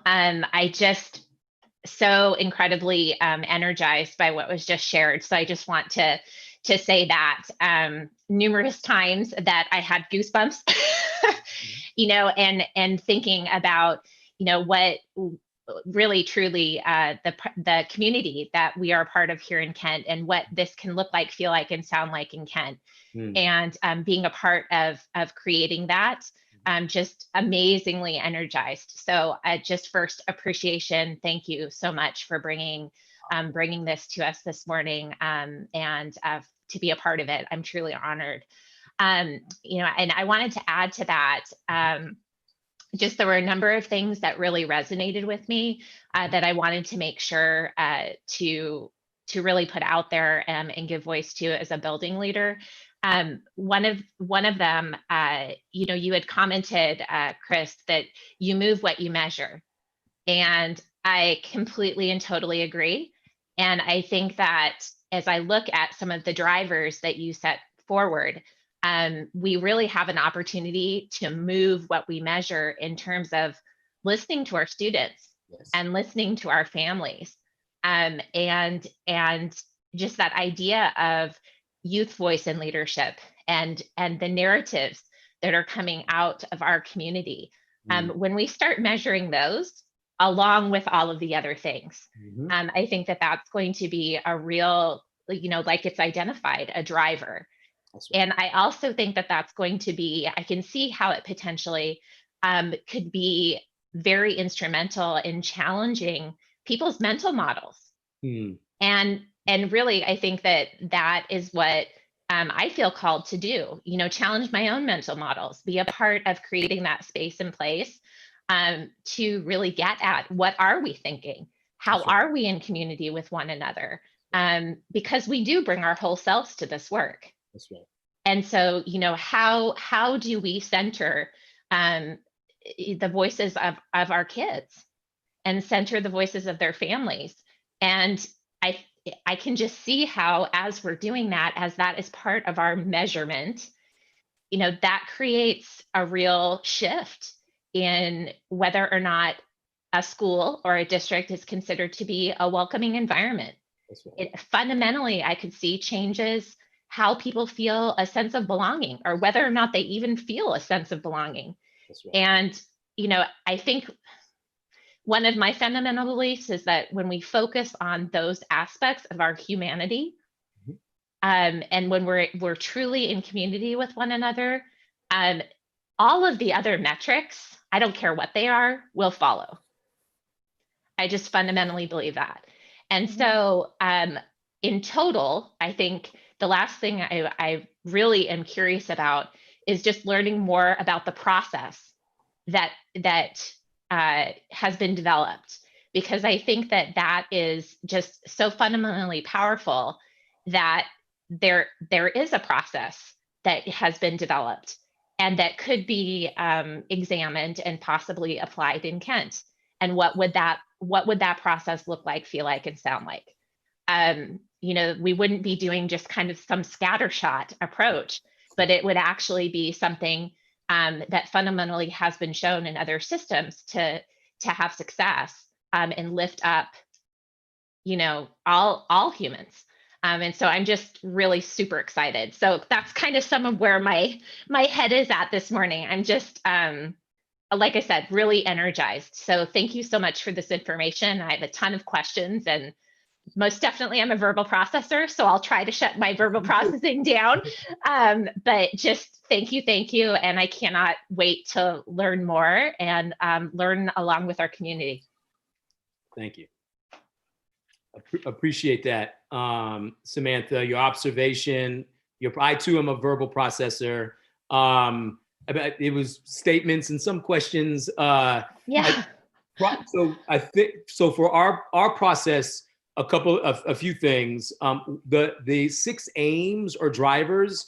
So I think we would sit down, you know, with Dr. Calvin and a team of people that, and usually it's an equity team. For me, I love having the chief academic officer. It's good having board member as well, but calibrate usually the strategic plan with our theory of action to then find the overlay of what makes sense. But what is important is the cross-functional team. So even in these spaces, like imagine if each one of us just had a young person, you know, just listening and being like, oh, wow, man, there's Dr. Cowboy, who's that guy? Anthony Shoecraft, you know, man, Sister Gwen, like, oh man, Melissa, you know, just our youth sometimes we bring them in too late when in actuality, they may have the insight that's like, whoa, we didn't. So so our model posits nothing about us without us. And so making sure the co-constructors, co-conspirators, student, parent, teacher, and the system, that team from Kent, once a month, you all are making a commitment, right?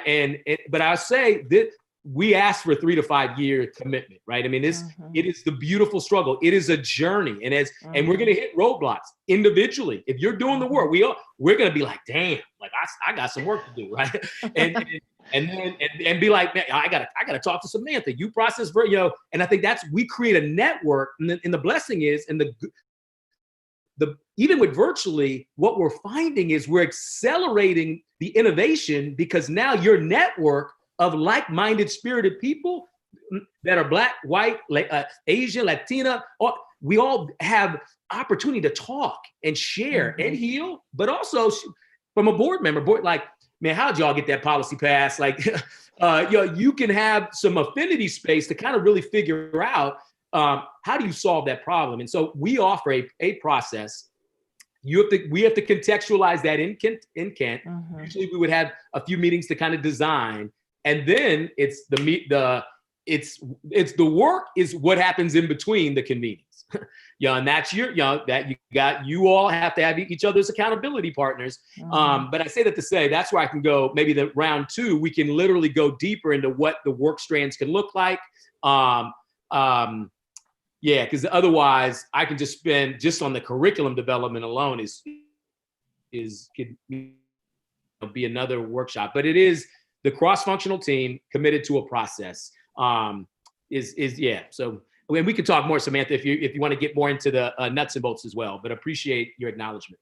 Yeah, definitely. Thank you so much. You're welcome. Yeah, I think for me, what resonated is really hearing that student voice. And that's what's missing for me a lot in this district, is not being able to hear that student voice. And, you know, I'm a talker, I'll talk to anyone. So I met some of our students just at the New Panther Lake Library when I went in to see it, because we have a new library in a neighborhood that was underserved by having a library. And unfortunately now with COVID, it's unavailable to them. But I just met some students and asked them about their experience in school and just listening. And, you know, I went to a conference recently where there's facts and data and evidence. There's other data and evidence that shows that involving the student voice, involving parents, is the key to having a well-run district. That's the most important key, is that we're hearing all voices. And especially during COVID, I really worry that we're not hearing all our voices. And I worry that we've lost some of our students. Just, you know, my internet went out and my hotspot wasn't working. And so I worry about our students that didn't have access, because if their hotspots weren't working, how were they even able to study? And, you know, so it's so important to me. And, you know, what you said about, you know, food and welcoming environment. I know Leslie and I went to Mother Africa when we were campaigning, and that's a lot of what we heard. Is it's just creating a welcoming environment, having food, time of day when you choose to have a meeting, providing an open space, childcare sometimes, so that the younger kids are welcomed and it's okay for them to be there and participate. And quite frankly, the things that impact me most is when I hear from a student and hear what their experience is. So that really resonated with me. I'd be remiss if I didn't say I worry about our girls. I worry about our Black and brown girls. And so I want to make sure that they're included in this process. Ashe, I appreciate that, Michelle. I tell people you can't have African-American male achievement without African-American female achievement. So in some of our districts, it's African-American achievement. So there's not the sole focus on gender or so that, I mean, that's always the district's discretion. Yeah, I'll stop there. The other piece I really appreciate that, Michelle, that I don't know if, and I'm getting this from superintendents across the country. They're like, Brother Chris, we struggled with engaging Black boys when we had them with bricks and mortar. Now with COVID and distance learning, it's accelerated. And it's quite as, I have my youngest son, I got 2 grown children. My youngest son is a sophomore. And I saw, I mean, he already knew how to game the system, you know, put the little thing on there. And my son was, I'm like, son, you gotta go on. Coaching him, and we had the technology, but he was already, you know, engaged. And so I say this to say what superintendents have been in particular interested in asking us support is now under distance learning or even a blended portfolio, can you help us strengthen the engagement between our kings and queens, their families, and their teachers? In particular, as we go back to the restart of school, if you are a Black, and this is all children, because but the trauma, our children, the secondary trauma for what they've seen with the assault on Black lives of late, somebody needs to be processing. Sometimes as parents, we don't necessarily know how to process. And when you throw in the dynamic of race, so I say this to say, as schools folk, we should be thinking about the onboarding back into school and who's making those connections. Our facilitators, just one little pivot, is the brothers that have been teaching their role for the fall. They are actually moving to more care management and literally houses because they don't have the Wi-Fi the school hasn't heard from them. We're having to get much more grassroots but we have to be in relationship with the people that are in relationship. If not, it's a blind spot. And we can't afford to go dark. So I say this to say, what we did was the moment COVID hit, I convened a street team. And actually that's the group that's doing this huge protest in the park today. That group of opportunity age youth, 15 to 25, most of which came up out of our department. Now, the goal is to work with youth in other cities on how the youth identify culture keepers in their neighborhood who they stayed connected with. How do we get them to help them stay connected with their families and the teachers? That is what I'm finding is really, Michelle, which we all need to figure that out because if we're not going back to brick and mortar, it's actually the opportunity to lose not only in the, in terms of academic gains, but just losing them in terms of no contact is going to be accelerated by this. So moving into the culture keepers within a particular community is paramount, and how we get in them positioned to help with getting back into school and then the healing once they're in school. So we could talk more about that, but I appreciated you lifting that up as a real tension. Yeah. Thank you. Sure, thank you. Any more questions or comments as we have about 5 more minutes before I turn it over to Anthony for closing? I just had one quick question. Do you get into getting the kids involved in voting at all, preparing them for that?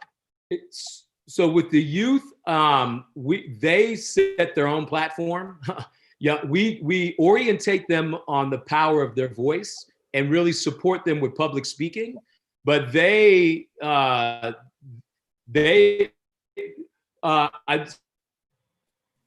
say we kind of socialize them on the framework. But if it's voting, they come up, they are going to take that up. And we talk about the importance, but we're not prescriptive on that level. Really, we're a guide on the side versus sage on the stage. So if their platform, they feel in their community is the voting piece, then we'll support. If their platform is, how do we influence budgets? Then we'll support them with that. If their platform is increasing, Black and brown access to AP courses. So I say that to say, good question, but we try to support and position them for what they identify in their area as that main thing. And then we leverage our network, our social capital, and the platform so we can hear what they feel. And it varies from city to even neighborhood to neighborhood. But so hopefully that answers your question, Leslie, in terms of how we approach that. Thank you. Thank you. In respect of time, for those who've not had a chance to ask a question or provide a comment, Melissa, I think you were. Yeah, I just wanted to say briefly that what resonated with me is just how poised we are to make real progress and change. As you mentioned, this work takes time. It doesn't happen overnight. But a lot of the work that is outlined in your framework, we've begun, and it's been going on since our race and equity policy was adopted, from student leadership advisories to the way that we engage our community with parents and teachers, and on the Equity Council, the cross-community action teams that we have, from our action leadership projects to what we're doing with our response for planning for next year, to how we do community engagement with our Somali, Iraqi, our Native communities, our Sikh communities, and the engagement that we do with really listening. It's all based and rooted in that, and true community engagement, and how we do that, and elevating student voice. And it happens at the school level, and specifically at the district level, and our partnerships, our community partnerships, like with ICL and others. So I think we're on the prefaces of just doing that. And so having that strong centralized framework, because we continue to see the disproportion with our Black students being the biggest gap, right, and disparity there. So what resonates with me the most is that strong framework to help us make that move, because we have everything in place and we're doing the work. But we needed that extra focus. And so I'm just really excited, and I thank you for your time and your presentation. Thank you. Dr. Watts, is it okay? It's, do I have it's enough time? more than okay. Okay. So a couple of things that, are kind of sticking with me right now. You talked about the drivers are, run from the classroom to the boardroom. And then we also spoke to how our students model what we teach them and the importance of leveraging their voice. And I'm wondering, in your process, is there an opportunity to, maybe do a system audit to help us identify, what's the unlearning that needs to happen in the organization? What are some of the things that we really need to stop doing? And what are the practices that we need to elevate, or some untapped opportunities that that may have been hidden to us that we need to bring to light and really use to kind of initiate the change that we want to achieve? Danelle, you're spot on. I tend to say that we have all that we need in our community. What we lack is will and organization. And so how we and begin to see the humanity and the brilliance in each other, that does take time. And so I think where we could share those processes, that what we did in Oakland sometimes, and I think even like Melissa lifting up that, hey, we actually we're moving these different pieces. We may not be to the next level, but sometimes it's just even knowing, hey, we actually have some stuff happening that actually, with deeper investment and greater leverage, we can go farther faster. So I say that to say that we have a process to help you all identify who are the assets in every school, in every classroom, right, that are doing extraordinary work with Black children. And it could be around literacy. It could be around attendance and engagement of family, a myriad of different ways that you all would identify that's important to you. We had the context of what we did in Oakland, but San Francisco was a little bit different than Antioch, was a little bit different than Seattle. But I could share, in one of the slides, it showed our design process. I think that's where we would show the process, but you all would be designing you would be the people to do it, so to speak. Obviously, you would have me and team, if interested in contracting us out, to be a thought partner, absolutely. But we have a process that we could share. But sometimes, though, I think it's getting the right people in the room and to find out, oh, wow, we actually have a process. But maybe we haven't gone to the next layer. So I think the beauty of today, again, just even this, having all these folks who are committed on a Saturday to talk about Black male achievement and to lift up, it's staying in that, right? And then figuring out where are blind spots. All right, who else? Man, we don't have no youth voice. Oh, wow, we don't have this. And then you grow, and then we get more strategic and give folks that space now to go deep in those areas, then coming together. What we offer, as different than the totality of the entire system, is seeing that through the lens of Black children, which many times haven't been in a district, we don't have enough time because, as again, Melissa, we had just even we have African American, we have Latino, Chicano, Indigenous, we have Asia Pacific Islander, 47 different classifications of Asia. The complexity, which then it stretches us too thin, where this is an opportunity to be intentional and unapologetic around the needs of Black children. Not saying that we're not going to do anything else, but it's a way from the lens of targeted universalism to innovate from that group to begin to inform the whole system. And what the data shows, it actually does impact, right? So we can talk more about that because some people struggle or don't understand, but that's okay. I mean, we actually want people to question, and we want people to, that's the beauty in the process. But we equally, I just want to say, it is important that when we do our work, it's about relationship. Because if I don't trust you and you don't trust me, or you hurt my feelings a few years ago and I'm still holding, like you're not going to get the grade. You're not, so we spend time in all of our stuff. And Brother Anthony's been on, like, getting to know, we share story. Like we look at a lot of quotes and situations and share. And what I find is in those rituals of healing and community, it gets us through those difficult conversations and knowing we in it. And so I'll stop there, but appreciated your comment, Danelle, knowing it's what is the process to elevate and identify the greatness in our system. And we can help you with that, knowing that you have some of those processes already there. So thank you, Brother Chris and Anthony, and equally as important, everyone who is here today, those who were invited or had the desire, and for whatever reason we're not able to be, and we know this is not the last time we're going to be meeting. As I mentioned earlier, we are going to, we've already pre-planned for an August convening. And so that means we know at least when or about what time, and the next charge and challenge for all of us is to process this information, these data.